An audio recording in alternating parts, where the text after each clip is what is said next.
জয় জগন্নাথ। বন্ধুরা, সনাতন ধর্মে বলা হয় ভগবান ভাবের কাঙাল। তিনি আমাদের ধন সম্পদ, জাঁকজমক বা বাহ্যিক পূজা চান না। তিনি চান শুধু আমাদের হৃদয়ের পবিত্র ভালোবাসা এবং বিশ্বাস।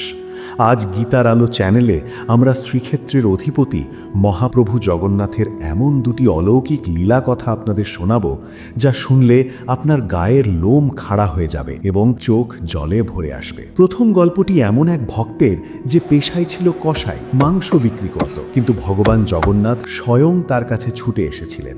আর দ্বিতীয় গল্পটি মহাবীর হনুমানের, যেখানে আমরা জানব কেন পুরীর সমুদ্রতটে ভক্ত হনুমানকে শিকল দিয়ে বেঁধে রাখা হয়েছে। আসুন জগন্নাথের চরণে প্রণাম জানিয়ে শুরু করি আজকের এই পবিত্র ভিডিও। অনেক কাল আগের কথা, সদন নামের এক কসাই বাস করত।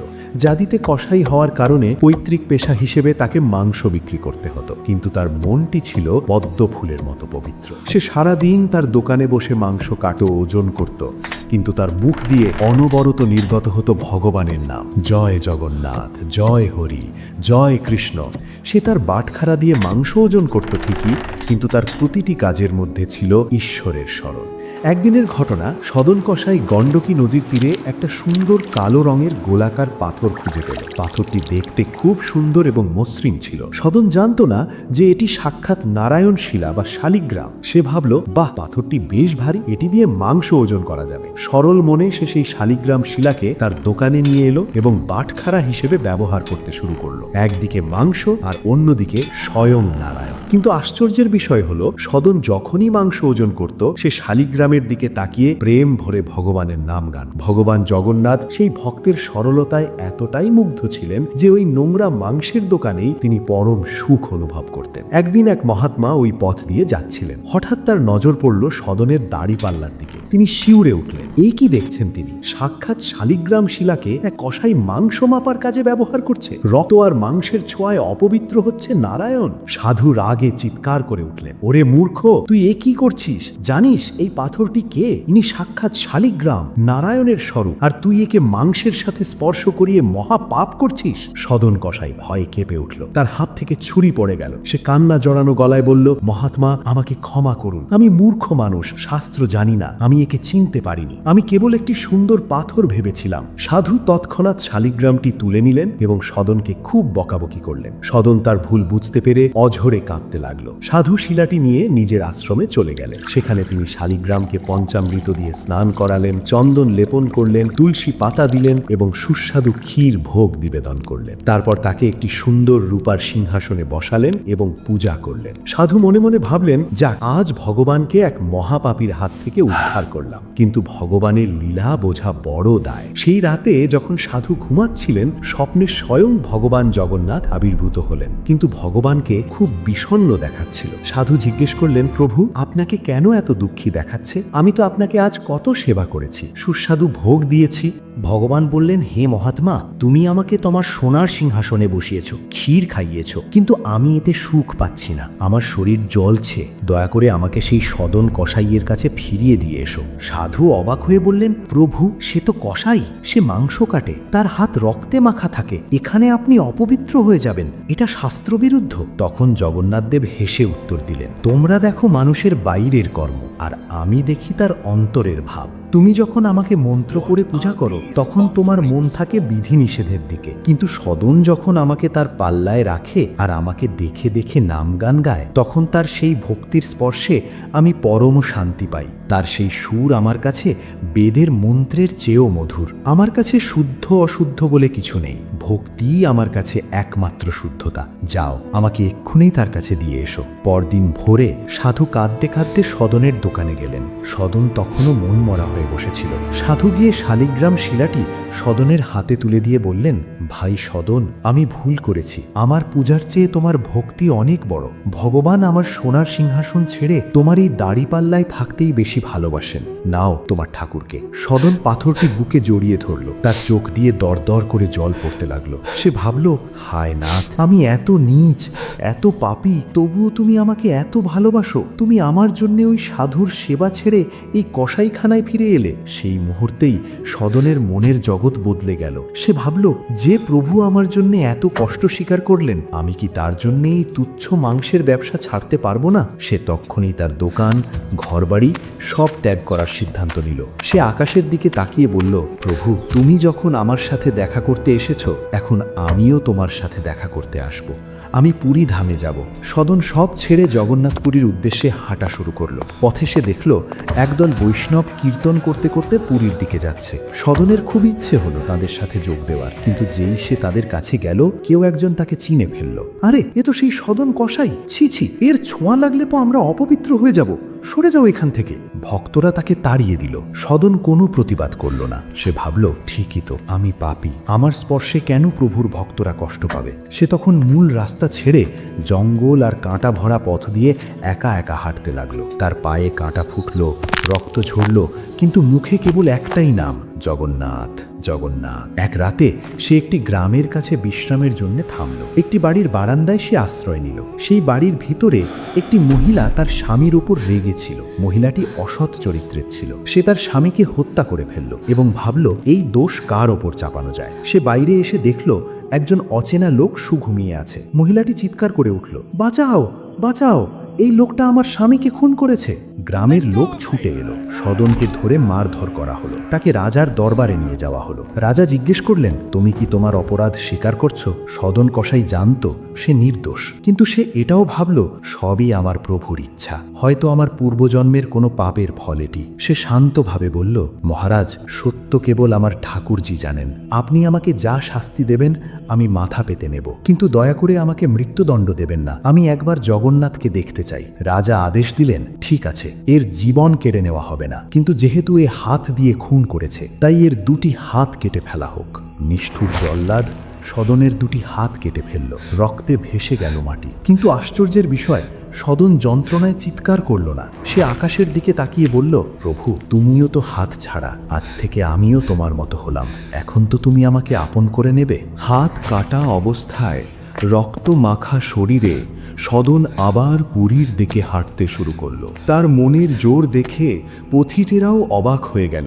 অবশেষে সদন পুরী ধামে পৌঁছল। সে যখন মন্দিরের সিংহদ্বারের কাছে এলো, তখন সে আর হাঁটতে পারছিল না। ক্ষুধায়, তৃষ্ণায় এবং রক্তক্ষরণে সে প্রায় মৃতপ্রায়। সে মাটিতে লুটিয়ে পড়ল। এদিকে মন্দিরের ভেতরে এক অদ্ভুত কাণ্ড ঘটল। প্রধান পুরোহিত দেখলেন জগন্নাথ দেবের চোখ দিয়ে অঝরে অশ্রু ঝরছে। ভগবান পুরোহিতকে স্বপ্নাদেশে বা দৈববাণীতে বললেন, আমার এক পরম ভক্ত সিংহদ্বারে যন্ত্রণায় কাতরাচ্ছে, তার হাত নেই। তোমরা এক্ষুনি পালকি নিয়ে যাও এবং তাকে সসম্মানে আমার সামনে নিয়ে এসো। পুরোহিতরা দৌড়ে গেলেন। তারা দেখলেন সেই হাত কাটা সদনকে। রাজকীয় সম্মানে তাকে মন্দিরে নিয়ে আসা হলো। সদন যখন জগন্নাথের বিশাল গোল গোল চোখের দিকে তাকালো, তার সব যন্ত্রণা নিমিষেই দূর হয়ে গেল। সে মনে মনে বলল, প্রভু, আমি তোমাকে প্রণাম করতে চাই, কিন্তু আমার তো হাত নেই। আমি কেমন করে জোড় হাতে তোমাকে সম্মান জানাবো? ঠিক সেই মুহূর্তে ঘটল সেই অলৌকিক ঘটনা যা ইতিহাসের পাতায় স্বর্ণাক্ষরে লেখা আছে। জগন্নাথের কৃপায় সবার চোখের সামনে সদনের কাটা হাত আবার গজিয়ে উঠল। শুধু হাত গজালো না, তার শরীর দিব্যি কান্তিতে ভরে গেল। সদন হাত জোড় করে লুটিয়ে পড়ল প্রভুর চরণে। ভগবান বুঝিয়ে দিলেন, তিনি জাতির বিচার করেন না, তিনি দেখেন কেবল ভক্তি। যে কাসাইকে সমাজ ঘৃণা করত, জগন্নাথ তাকেই বুকে টেনে নিলেন। বন্ধুরা, সদন কাসাইয়ের এই কাহিনী আমাদের শেখায় যে ঈশ্বর কেবল ভালোবাসা চান। কিন্তু জগন্নাথের লীলা এখানেই শেষ নয়। আপনারা যারা পুরী গেছেন তারা নিশ্চয়ই সমুদ্রের গর্জন শুনেছেন, কিন্তু আপনারা কি জানেন এই সমুদ্র একবার জগন্নাথের মন্দির ভাসিয়ে নিয়ে যেতে চেয়েছিল, আর তাকে আটকাতে ভগবানকে তার সবচেয়ে প্রিয় ভক্ত হনুমানজিকে শিকল দিয়ে বাঁধতে হয়েছিল। আসুন শুনি সেই রোমাঞ্চকর কাহিনী। ত্রেতা যুগে রাম রূপে ভগবান সমুদ্র পার হয়েছিলেন, আর কলিযুগে জগন্নাথ রূপে তিনি সমুদ্রের তীরে বাস করেন। সমুদ্র দেবতা অর্থাৎ বরুণদেব ছিলেন ভগবান জগন্নাথের পরম ভক্ত, কিন্তু তার ভক্তি মাঝে মাঝে সমস্যার কারণ হয়ে দাঁড়াত। সমুদ্রদেব মনে মনে ভাবতেন, প্রভু আমার তটেই বাস করেন, আমি কেন রোজ তার চরণ স্পর্শ করব না? এই ভেবে ভক্তির আতিশয্যে সমুদ্রের ঢেউ মাঝে মাঝেই মন্দির পর্যন্ত চলে আসত। ফলে পুরী শহরে বন্যা দেখা দিত, মন্দিরের সেবায় বিঘ্ন ঘটত এবং ভক্তরা ভয় পেত। জগন্নাথদেব পড়লেন মহাবিপদে। ভক্তের ভক্তি তিনি ফেরাতেও পারছেন না, আবার শহরের বিনাশও দেখতে পারছেন না। তখন তিনি শ্রবণ করলেন রুদ্রাবতার পবনপুত্র হনুমানকে। হনুমানজি এসে বললেন, আদেশ করুন প্রভু। জগন্নাথ বললেন, হনুমান, তুমি ছাড়া এই কাজ আর কেউ পারবে না। তোমাকে সমুদ্রের এই উচ্ছ্বাস থামাতে হবে। তুমি সমুদ্র তটে পাহারায় থাকো, জল যেন কোনো মতেই শহরে ঢুকতে না পারে। হনুমানজি প্রভুর আদেশে গদা হাতে সমুদ্রের পাড়ে দাঁড়িয়ে গেলেন। হনুমানের তেজের সামনে সমুদ্র দেবতা ভয় পেয়ে শান্ত হয়ে গেলেন। ঢেউ আর শহরে ঢুকল না। কিন্তু সমস্যা হলো অন্য জায়গায়। হনুমানজি হলেন রাম নামের পাগল। যেখানে রাম কথা বা কীর্তন হয়, হনুমানজি সেখানে স্থির থাকতে পারতেন না। পুরীর মন্দিরে দিনরাত নাম সংকীর্তন হতো। বাতাসের ভেসে আসা সেই মধুর কীর্তন শুনে হনুমানজির মন চঞ্চল হয়ে উঠত। যখনই হনুমানজি দেখতেন সমুদ্র একটু শান্ত আছে, তিনি ভাবতেন, যাই একটু প্রভুর দর্শন করে আসি এবং কীর্তন শুনে আসি। যেই তিনি পাহারা ছেড়ে মন্দিরে যেতেন, সুযোগ বুঝে সমুদ্র আবার ধেয়ে আসত শহরে। এমনটা বারবার হতে লাগলো। জগন্নাথদেব বুঝলেন, হনুমানকে দোষ দিয়ে লাভ নেই, রাম নামের প্রতি তার আকর্ষণ দুর্নিবার, কিন্তু শহরকেও তো বাঁচাতে হবে। তখন ভগবান এক অদ্ভুত লীলা করলেন। তিনি হনুমানজিকে ডেকে বললেন, বজরংবলী, তোমার ভক্তি আমি জানি, কিন্তু আমার প্রজা ও ভক্তদের রক্ষার্থে তোমাকে এক জায়গায় স্থির থাকতে হবে। তাই জগন্নাথদেব একটি স্বর্ণের শিকল দিয়ে হনুমানজির হাত পা বেঁধে দিলেন। তবে এই বাঁধন শাস্তির নয়, এটি ছিল ভালোবাসার বাঁধন। ভগবান বললেন, তোমাকে এখানেই থাকতে হবে, তুমি এখান থেকেই আমার মন্দির দেখতে পাবে এবং কীর্তন শুনতে পাবে, কিন্তু তুমি নড়তে পারবে না। হনুমানজি প্রভুর এই আদেশ মাথা পেতে নিলেন। তিনি জানতেন, প্রভুর হাতে বন্দী হওয়ার চেয়ে বড় সৌভাগ্য আর কি হতে পারে। কথিত আছে, হনুমানজি যাতে কীর্তনের লোভে বা ক্ষুধার কারণে কোথাও না যান, তাই জগন্নাথদেব ব্যবস্থা করলেন যে প্রতিদিন তাকে প্রচুর পরিমাণে লাড্ডু ভোগ দেওয়া হবে এবং তার কানে যাতে সব সময় রাম নাম পৌঁছায় তার ব্যবস্থা করা হবে। আজও পুরীর চক্রতীর্থ রোডের কাছে সমুদ্র তটে এই মন্দিরটি আছে, যা বেদী হনুমান বা দরিয়া মহাবীর নামে পরিচিত। সেখানে বিগ্রহের হাতে এবং পায়ে শিকল পরানো আছে। বিশ্বাস করা হয়, আজও হনুমানজি সেখানে বসে দিন রাত সমুদ্রকে পাহারা দিচ্ছেন এবং জগন্নাথ ধামকে রক্ষা করছেন। বন্ধুরা, এই দুটি গল্প আমাদের শেখায় যে ভগবান জগন্নাথ কত কৃপাময়। তিনি যেমন সদান কসাইয়ের হাতের শালিগ্রাম পূজা গ্রহণ করেন, তেমনি শহর বাঁচাতে নিজের সবচেয়ে প্রিয় ভক্তকেও ভালোবাসার শিকলে বেঁধে রাখেন। ভগবান আমাদের কাছে ধন চান না, তিনি চান আমাদের মন। যেমন সদান কসাই দিয়েছিল, যেমন হনুমানজি দিয়েছিলেন। আপনার যদি জগন্নাথ দেবের এই লীলা কথা ভালো লেগে থাকে, তাহলে কমেন্টে অবশ্যই লিখুন জয় জগন্নাথ। ভিডিওটিতে একটি লাইক দিন এবং আপনার প্রিয়জনদের সাথে শেয়ার করুন। সনাতন ধর্মের এমন আরও অজানা গল্প শুনতে আমাদের চ্যানেল গীতার আলো এখনই সাবস্ক্রাইব করুন এবং বেল আইকনটি প্রেস করুন। দেখা হবে পরের ভিডিওতে। ততক্ষণ ভালো থাকুন, সুস্থ থাকুন এবং বলতে থাকুন হরে কৃষ্ণা।